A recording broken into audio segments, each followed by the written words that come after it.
by the notes themselves, it's not quite a new look. Maybe people said more a repainting. And just to put things in perspective, if you weren't up on social media, the hashtag counterfeit was trending. Mrs. C, I'd love to get your reactions on this. Okay, so thank you, Chopin. So, as you said, the president did introduce or present the new Naira notes to Nigerians yesterday. And I think it's fair to say that at least some Nigerians were hugely disappointed because what was represented to us before yesterday was along the lines of a major redesign of the currency notes. What we finally saw was basically a change in color, which was obvious. Of course, there will be some less obvious changes to the Naira notes in terms of security features, but even the choice of the colors, for the love of everything good, who chose those colors? And to think that some money would obviously have been spent in the design before the actual production. But Mrs. C, to put it from or to take it from another perspective, is it the design that we need to care about, or is it the enhanced security that we need to No, care about the new notes? so two things. When you look at the notes, there are obvious changes and there are changes that are not obvious. Now, when the president says it'll be a lot more difficult to counterfeit, clearly that's what he's been told by whoever is surrounding him. Now, it's instructive to note that these notes were produced locally by the Nigerian Security Printing and Minting Company. Before now, we've been printing our currency notes outside the country. So it will be interesting to note what new equipment, what new technology did the NSPMC come up with that will make this more difficult to counterfeit. Now, we must realize this. No currency note is immune from counterfeiting, including the US dollar and the British pound sterling. But you need to be technically advanced, technically skilled to pull it off. Now, the bigger question is this: why did they embark on it now? Yes, beyond the position that conventional best practice suggests 8 years and it's been 20 years, they realized there's a huge amount of Nigerian currency notes outside the conventional circulation system. Which is why it was good to hear from the central bank governor Godwin Emefiele, who talked about the fact that so that from now on that the amount of money to be withdrawn from the council would be reduced drastically, and people would have to go clear through a lot of hurdles. Sure, so he can see all these nice sounding things in public, but the reality is a lot different. Yesterday, I was informed by a friend Mm-hmm. that someone pulled up to an Access Bank branch with a billionaire in 200 in currency notes with the Oceanic Bank sticker. Those stickers, when you collect large sums of money, Oceanic Bank ceased to exist as a legal entity or as a bank at least 10 to 12 years ago. The stickers were still on the notes. Now, So isn't that just playing into what the CBN governor is no, saying? so how have they addressed the reasons why people are pulling huge sums of money outside the circulation system? If you don't address that problem, you will continue to redesign your notes, you will continue to run around in circles. Mr. C, whilst I understand making sure that you are not just treating the illness, you are going to, or treating the symptoms rather, that you are treating the illness. However, if according to what the CBN governor says, that bulk withdrawals will then need, and by the way, you've seen it happen where people will take you aside whenever you want to make bulk withdrawals, but he's talking about enhanced checks now, enhanced security checks and enhanced loopholes for people to be able to get these bulk withdrawals out. Are you telling me that is not going to make a difference? Because yes, it might not address the reason why people want to keep bulk amounts of money out of the system. How are they going to get it to keep Okay, out of the system? Shopper, you will agree with me that part of the reason Nigeria is where it is today is not the absence of laws or regulations, but the actual enforcement. Yes, True. so the CBN governor can tell you we're putting in place measures, we're giving directives. It's still human beings, and interestingly enough, Nigerians who will supposedly enforce these directives. So, for example, you have a politically exposed person who has a lot of influence, a lot of power, and a lot of money. and he calls his branch manager and says, I want 10 million or 100 million or 200 million cash brought to my house. You think the bank manager is going to tell him, but sir, by the way, the CBN governor said A, B, C, and D. The branch manager has an authority overseeing him or her and their bank. Getting it out there. But Mrs. C, we could go back and forth on this, and I know you want to, but we also have other stories that we'll be talking about. And people have already started sending messages in, so let me hear from you on this. Um, I'll take this one from D from Alausa, who says we shouldn't expect the CBN to disclose to us the new technology that it's using because that would have serious security implications. I'm sorry. So you say, D. All right. And Nero Cello says our in-law is in charge of printing and mint agency. They should have told us that they want to change the color because the amount spent on this is not worth the stress. I feel they have a major reason for this move, and the public will never know, says Nero Cello. And you remember you can also leave your comments up on the live chat on youtube.com/smooth981 FM Lagos. Let's get back into the stories now. From the Vanguard newspaper, the debt management office raises 3.2 trillion naira from domestic markets. This is to finance the 2022 federal government budget and to bridge that deficit gap, which is quite interesting because everybody's attention has kind of focused on the 2023 budget, but boy, we still have to figure out how to fund the 2022 budget that we're still in and still implementing. Mr. C, your thoughts? Okay, so it's interesting to note that we borrowed a large sum of money just to fund the 2022 budget. And the total sum so far is 3.23 trillion naira. And at least 80% of that sum went into recurrent expenditure. Recurrent expenditure being salaries and allowances. Very little went into capital expenditure.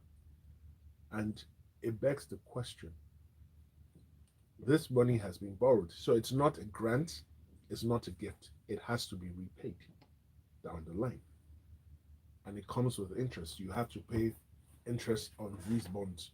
Now, the story then goes further into a particular type of bonds called the Sukuk bonds.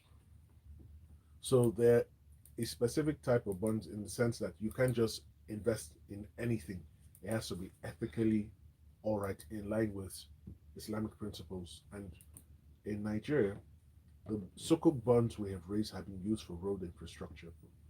So there's a new bond which is opening, but it's just 100 billion. And the reason why it's 100 billion is because they are quickly approaching the annual limit of 3.5 trillion for the year. Now, long term, medium term, we need to address this huge domestic borrowing because we cannot continue to borrow money. So let me start. No, let me start. Okay, Let you me saw start my this way. face. I was about to ask you. There is nothing wrong with borrowing money. Okay, That's the starting principle. okay, What is important is what the money borrowed for is used to do. So you cannot borrow money. You shouldn't borrow money to fund consumption. You should borrow money to fund or increase productivity. So what am I saying? A 21-year-old Nigerian fresh out of school, if he decides to borrow 5 million naira, it is expected that he will use that 5 million naira maybe to undertake a master's degree, which will further enhance his skill set and make him more valuable in the labor market. But if he then goes to buy an iPhone 14, a laptop, pair of sneakers, and clothes, that is not a productive use of the money borrowed. Now, we've seen reduced oil production, crude oil production this year. We're still grappling with the huge hydra-headed monster called fuel subsidy. oh boy. We're gonna talk about that later and the effects. And we're still trying to drag or get more people into the tax net. So, with all of these things happening, coupled with the fact that we haven't been able to substantially reduce the excessive leakage and misappropriation of money going on at federal and state levels, we're in for very interesting times. Now, next year's budget is going to be even more increased borrowing. And if the borrowing was to fund productivity, that's fantastic. But sadly, that is not the case. At what point will the politicians get the message that we need to put our house in order? And beyond sound bites of we want Nigeria to be the biggest economy, we want Nigeria to be a global country, and all of that, you need to put in the hard work. Now, the borrowing has to stop. So here's the thing for me, and it feels a little bit of a catch-22 situation, right? Because yes, you say the borrowing has to stop, and a lot of people have No, the said bad borrowing has to stop. Not now. So okay, good. Because I was gonna say, with the revenue that we're currently generating, the debts that we currently have to service, any sort of major undertaking from the nation, anything that we want to actually go towards capital expenditure, how are we going to fund it we if our revenue is not meeting up with our debts? Wouldn't we need to borrow anyway? no, we could do public-private partnerships, Okay, there's that. create an enabling environment, get in the private guys who have more capital to play with, and give them the right incentives, and they will invest. But ultimately, so right now, for every naira we earn, we're presently spending about 80 to 90 kobo servicing debt, paying back interest and principal sums. So there's literally nothing to fund capital expenditure. And to put Nigeria back on the right track, we're probably looking at least, say, 15, $20 billion every year for the next 10 years just to catch up. That's a lot. All right, let me read your messages. Chica says the redesigning of the Naira is a welcome development, but what Emefiele did was to simply change the color. On the strict measures that he's talking about, will they also be applicable to politicians, captains of industry, and those that sell new notes? You will never get new notes inside the bank, but the notes are always available at party centers for sale. Correct. True. You want to get new notes? Go to November. And Fabian from Request says, my concern regarding the budget is the amount of accountability that occurs at the end of the day, as well as what happens when padding of the budget has been observed. Whilst Zuka from Yaba says, single color currencies are cheaper to print. End of message. And Shay says it's only government agencies that are allowed to withdraw large amounts of cash. So to stem this, they should also extend the rule to government accounts. Whilst Cruz says maybe our lawmakers need to start playing the board game Monopoly to understand the concept of bankruptcy. Antonia from Magudo says, first off, it's not a redesign, it's a color flip. It's quite sad that the hype around the new notes redesign was a huge dud in the end. I'd advise everyone that collects large sums going forward to check each individual note, as unscrupulous people could switch similar lower value colored notes in between and bulk up sums. See, for me, it's not about a redesign versus recoloring, because let's face it, we can't call it recoloring at this point. For me, it's about whether it's it's not about the art, it's about the security, it's about the function. So is it going to function for to what we needed to function for, which is at least in the short term, at the very least, hoping that we can stop counterfeiting. um, as for the terrorism things, well, they've already started demanding New their notes. ransom in the new notes. So I don't know how that's gonna work. But anyway, moving on. A B from Lucky says Mr. C's point is crystal clear. If nothing will come out of the outrageous deposits being made by Nigerians, then nothing will come out of the policy to restrict withdrawals. The more these communications filter through from the CBN, the more it appears the redesign is a political maneuver. Could this be why there were protests when the governor was discovered to be a card-carrying member of a political party? Asks B from Lucky. All right, let's move on and to the politics. From the Guardian, INEC reacts to court order for resumption of voters registration. INEC spokesperson Festus Okoye during an interview saying that it would on Tuesday, saying it would be, and I quote, constitutionally and legally impossible for the commission to resume the continuous voter registration exercise. Okay, thank you, Chopin. So, for once, I actually agree with this man, and it is constitutionally and legally almost impossible to comply with the order of the court, and I'm going to explain why. Under the Electoral Act, the register remains open until 90 days before the election. The first election is on the 25th of February 2023. 90 days before that is either the 24th or the 25th of November 2022. Today's date is the 24th. Right. So the court has made an order that sadly cannot be practicably enforced. So it then begs the question, the plaintiffs who approach the court, did they draw the attention of the court to the provision of the Electoral Act, which requires the register to close 90 days before the election, so that this order would have been made much earlier? Because it's a very straightforward point. See, Mrs. C, and I think this is just for a knee jerk thing. No, it's not really knee jerk. It's very deep seated. Continuous voters registration should be continuous. No, no, I'm going to get to that. I'm dealing with the practical reality now. Now, the ideal situation is this. Why do you need a specific voter's card? All you need to be able to do is to establish your nationality. And how do you do that? You either have the NIN or you have a passport. And with that, they continue to update the list round the clock every day of the year. Do you think we're ever going to get to that point? What's it going to take for us to get to that point? Why are we still in this system where, which is disenfranchising quite a number of people, in my humble opinion? So it's a deliberate ploy by rogue politicians to disenfranchise a growing section of the population that is totally against their way of doing business. Can it be rogue politicians if it seems established, if it is established and entrenched? No. How can it be a deliberate ploy by rogue politicians? So you can have a state within a state populated by rogue elements. So even within the police, within the judiciary, you can have rogue elements. In the army, in the navy, you can have rogue elements. So they've seen that the younger population today does not make money or does not succeed in the traditional ways older generations have.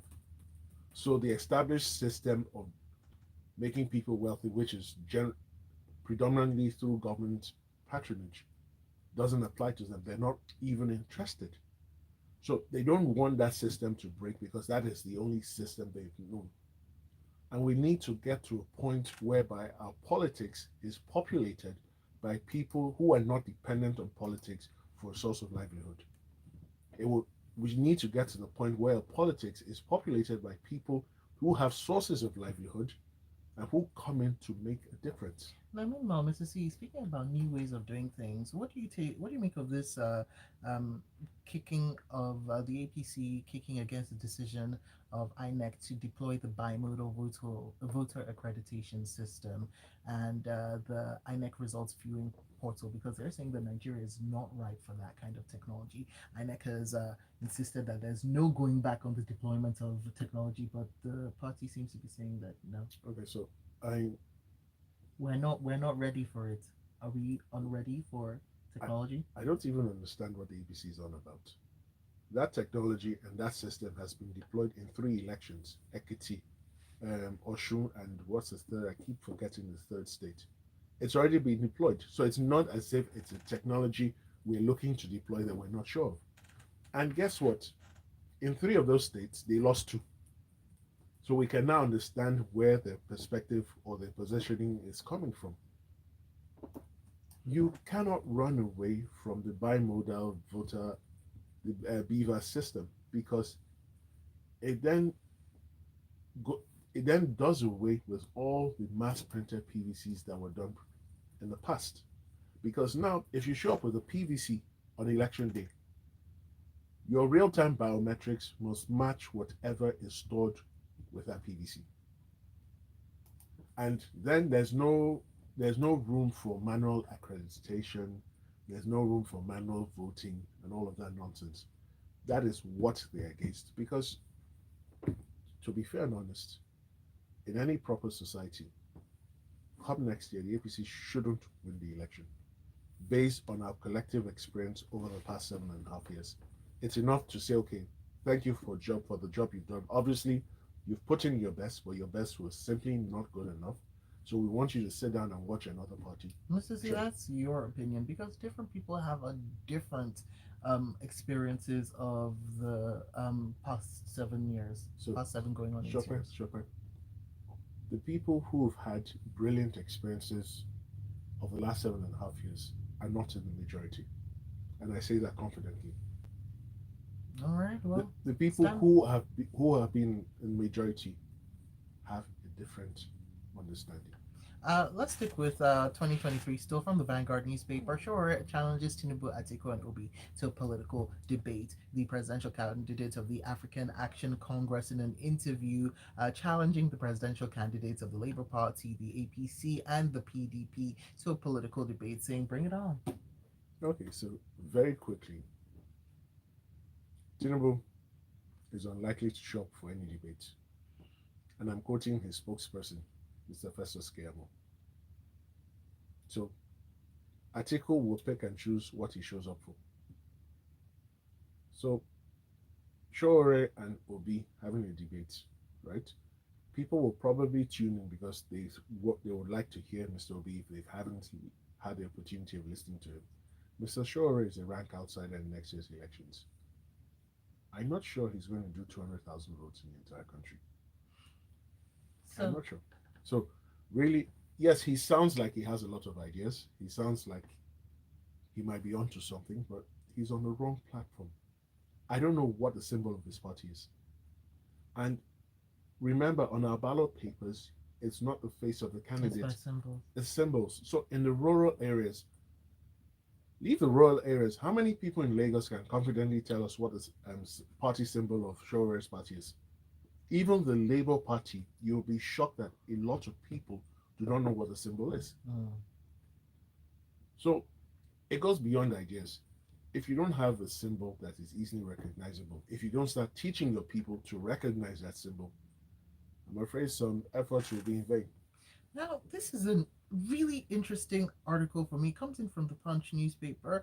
Terrorism and flood affecting food security, according to the Minister of Agriculture and Rural Development, Dr. Muhammad Abubakar, lamenting the insecurity occasioned by the activities of terrorists as well as the devastating floods. And I'm gonna quote him because he said that this put the hunger level in the country at, and I quote, a seriously, well, I think serious alarming level. So I think seriously alarming Just level, right? to alarming level, Yeah. yeah. So but this is the minister, and we've had this conversation over the past couple of weeks because he's come out repeatedly and said that there's no issue of food scarcity. No, nothing is going on. Production is going to continue because we know how to manage and mitigate the situation. But then we also hear this from him. So I'm is it me? Am I confused, or is there like some sort of miscommunication that or breaking communication from the minister? Because he is on one hand assuring us that everything is going to be all right when it comes to food security. On the other hand, he's saying that the hunger level in the country is at a pretty alarming level. Which is it? Okay, so when I saw this story, it just reminded me of a hide and Jekyll moment where one version of yourself comes out says A, the other version comes out later and says something else. Now, I think what has happened is he's been caught out on the previous lies or the previous incorrect statements, and he's now decided to present a statement that is more in accordance with our reality. And what is that statement? That look, we've been facing food insecurity for a while, and it's not going anywhere anytime soon for a number of reasons. The persistent conflict in the northern parts of the country, you then have the floods.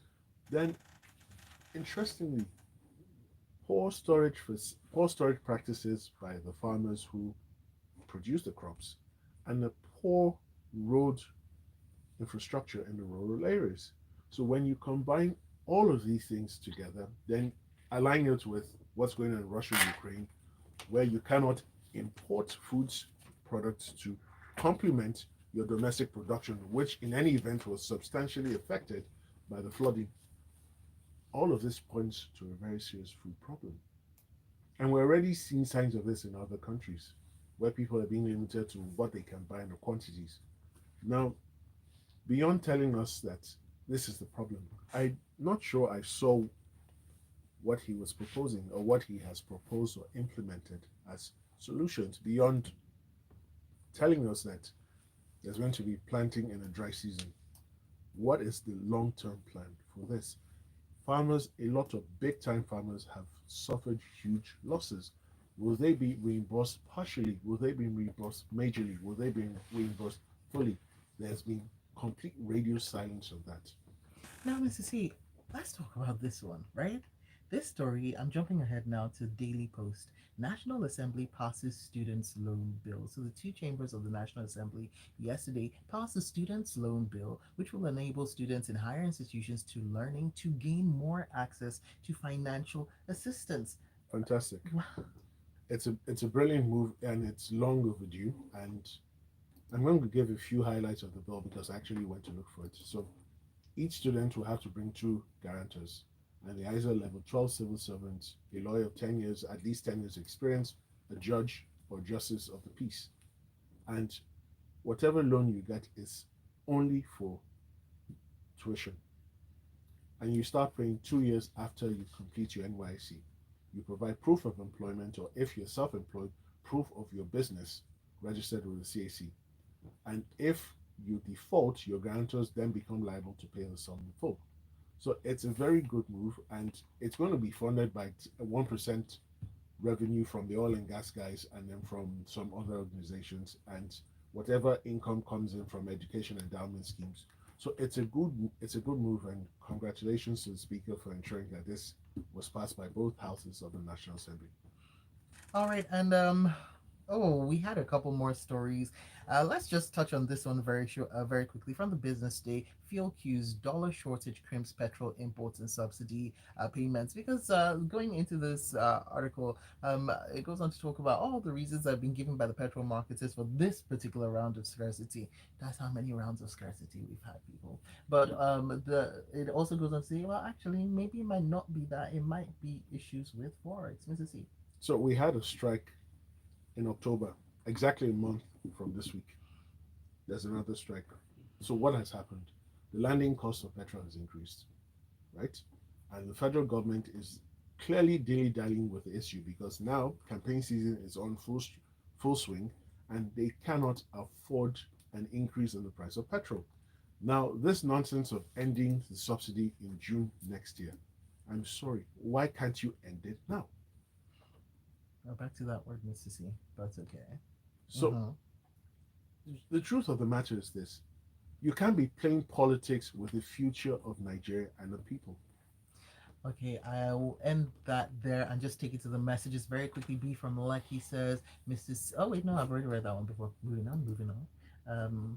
Okay, Victor Shion says, Mrs. C is right. Your international passport affirms your nationality better than any other government issued document of identification. So I wonder why the NIN with international passports can't be used to vote. And Oram says if the student doesn't get a job after 2 years, how does he pay for the loan? Then I'm worried about why that degree was there then. We've come to the end of the show. Find Mr. C at Monsieur C across the social media platforms. There are three E's in that name at Monsieur C. And of course, you can stick with me 8:15. It will be entertainment in the grapevine. Headlines. The story.